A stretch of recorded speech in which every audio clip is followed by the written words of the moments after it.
Imagine a California redwood tree, or California sequoias.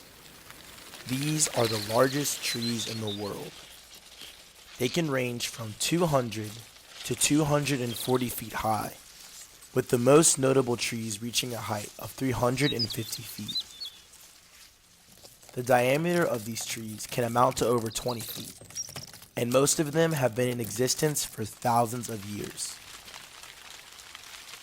Some of these trees are so large that one could drive a car through them. When people stand in front of them, they seem like ants in comparison. Their immensity and magnitude are higher and wider than what may seem possible from plant life and what we are familiar with on a daily basis. Now take this image a step further. Allow the tree to signify the issue of racial reconciliation.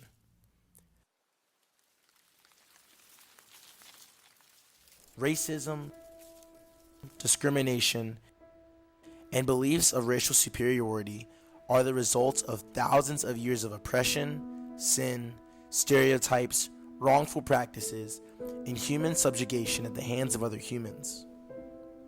The enslavement of the Israelites by the Egyptians.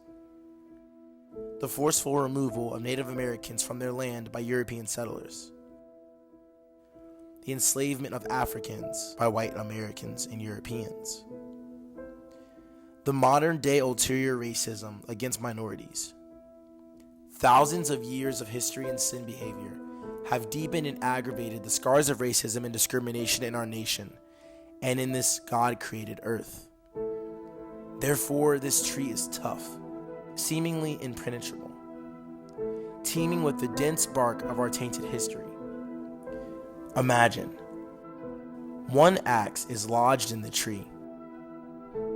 All around its trunk there are notches, scratches, some deep gashes, and small to medium progress in some areas.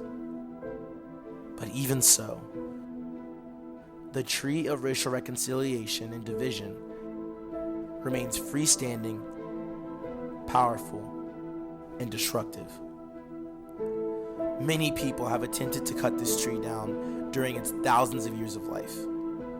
Some people have picked up the axe, taken one heavy swing, the axe gets stuck in the bark.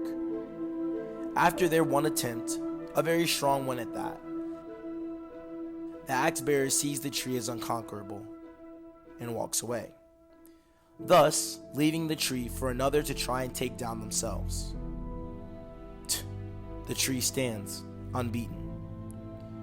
Every now and again, the axe bearer will pick up the axe and swing a couple of times, expending just enough energy as they are comfortable, or expending lots of energy in short bursts. Yet after their repeated attempts, they leave the axe in the tree.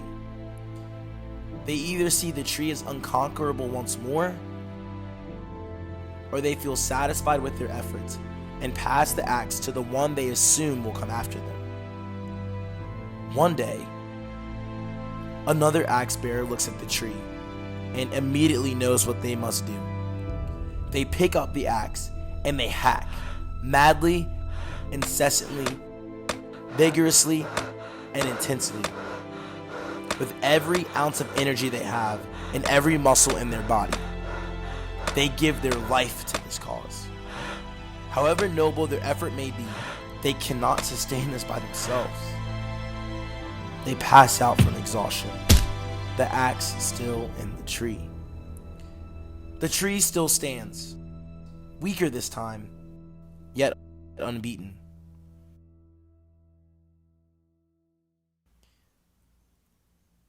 One day, a different group comes to the tree.